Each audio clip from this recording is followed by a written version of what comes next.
everyone, and welcome to Whisky Wednesday again with me, Phil. Now this week we're talking about something very important to me. This is a very nostalgic bottle. As you'll find out towards the end, the tasting notes might not be the greatest thing in the world for a lot of you watching, but for me it's still a great whisky nonetheless. GlenDronach, previously an independently owned distillery, now in the hands of Brown-Forman, who are most famous for owning Woodford and Jack Daniels. They're now in charge of this, along with Benriach and Glenglassaugh. I said it in loads of videos, I wouldn't worry about it. As soon as Brown-Forman take hold of something, they tend to send it to the stratosphere anyway. You just start seeing more of their bottlings available all over the place, rather than just specialists. Good or bad thing, you make your own mind up, but I still think it's quite good. This bottle, as I've said, holds quite a lot of nostalgia and personal things for me. Last year, me and three friends went up to Scotland, all along the east coast, visited three of our favourite distilleries. GlenDronach was first, then to Balvenie, and then to Ords Balblair, which is just north of Inverness, so it's quite a drive up there. This was our favourite, and as we sat in the car park outside GlenDronach, at least three of us out of the four, because one of them was very sensible and was the designated driver, we all kind of said we're going to try as much as we can, and if there's a birth year vintage bottle, we're going to get it. Despite cost, it's our first stop, we'll go big on this place because we absolutely love it. Walked in before we even did the tour, spotted this on a back shelf, 1992 vintage, distilled on the 29th of May 1992, which is 17 days before my birthday. Cutting it close, I know, but couldn't get an exact 16th of June bottle.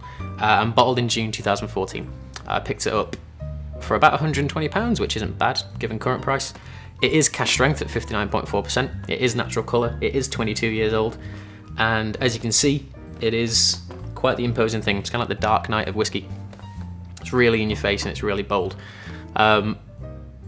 That colour is something to be certainly rectified with, and I know you're all watching this going, it's sherry cask, it's going to be sweet. As you'll find out as I smell it and taste it and talk to you about it, it is quite the opposite. So let's have a little smell of it first. Now there is sherry there, as you would expect, but it's a really metallic, slightly sulphurous form of sherry. Now already, I know we've had a lot of discussion about sulphur involving sherry casks and that kind of thing. People who say they have an intolerance to sulphur, I don't really agree with that because it's a poisonous gas, so everyone has an intolerance to it to a small degree. But this is a really in-your-face style. There is fruit there, but it's overripe and it's beyond kind of the age of where you'd want to kind of eat it. Like, I think overripe bananas and kind of grapes, when you've left them in the fridge too long, they've kind of shriveled up and that kind of thing, bordering on approaching raisins. Really dark chocolate, like 85% cocoa. It's really, really not savoury. There are some savoury undertones, but it is sweet, but in a very odd way.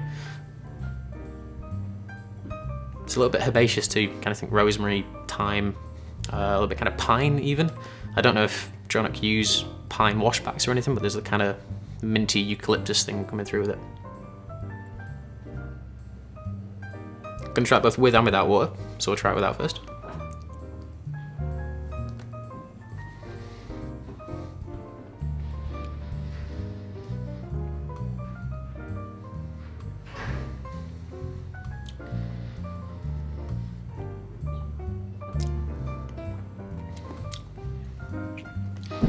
Now, it is 59.4%. Doesn't come across that way on the palate. It's actually quite easy drinking. That's been open since May last year, so it's quite a long time, bordering on 9 to 10 months. Less than that, but still quite a long time to be open. Because it is so old and because there's no filtration gone through it, there's no dilution. Things that take time to open up. So last time I tried that, which would have been October, it was much more intense on the palate. But now it seems to have softened down. Very reminiscent of GlenDronach 18. Spicy plums, kind of allspice, clove, aniseed, all those kind of lovely flavours. But still there is that coppery, slightly metallic element running around the sides of your mouth. We'll give it one more go before we add some water.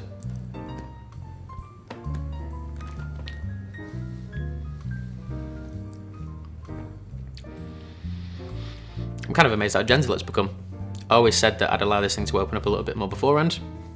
Try it kind of every quarter of the year, see how much it changes, make notes of it. And it has softened down quite a lot.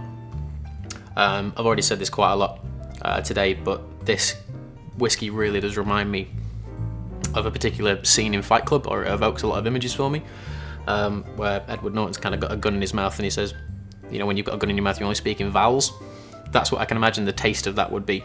It's big, it's slightly dangerous. I don't know if that's the wrong superlative to use for it, but you do get a sense of a lot of this will perfectly send you on your way. But it has balance, it has flavour, it has subtlety, but you only need a very, very small amount of it. So I'll add a little bit of water. The finish again with that water, well, that chocolatey style comes through, the intensity of the metallic nature of the sulphur of the sherry, that really does die off towards the end.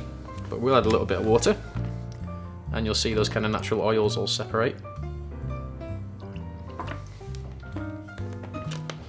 So it's wonderful to add water to whiskey like this, because it really does give you a sense of how different things can be and how much it can change.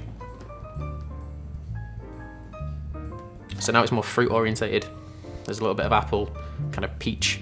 I think more stone fruits than citrus. Kind of apricot and mango, that kind of thing. It's quite exotic actually. The softer notes of that sherry really start to pull through. Possibly the most pretentious tasting note of the year, but it kind of reminds me of those little cherry gummy bears you get in Haribo. Smells a little bit like that.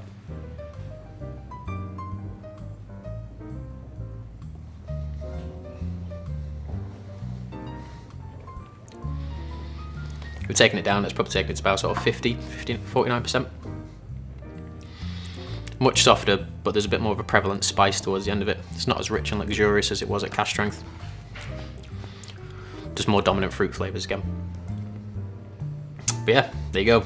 22-year-old GlenDronach. Quite nostalgic. Obviously, reviewing is meant to be very subjective and objective at the same time. But this for me is always going to be an amazing whiskey. It's not a 10 because there are certain things that are wrong with it, but it's still a wonderful whiskey. So I'm going to get like a solid 8.5. It will always be very important to me, and it'll take a long time to get through this whiskey. But I thought we've got this new setup, we've got this new arena in which to show Whisky Wednesday to you all, so we thought break out some big guns and yeah, break out the important ones, and this is very important. So you'll see me review this a bit more over the course of time as we get further and further down the bottle, see if it has changed a lot, give you guys a progressive report on how big old sherried whiskey like this can change over time, especially if people like to decant it. The more oxidization occurs, the softer the flavors will become. So you'll be seeing this bottle again in the future, but for the minute it's a solid 8, and yeah, absolutely wonderful, very personal, and just great all around in its own unique style of way. Just because it's sherried, it doesn't mean it's sweet. But thank you all very much for watching, and I will see you all again next week. Cheers.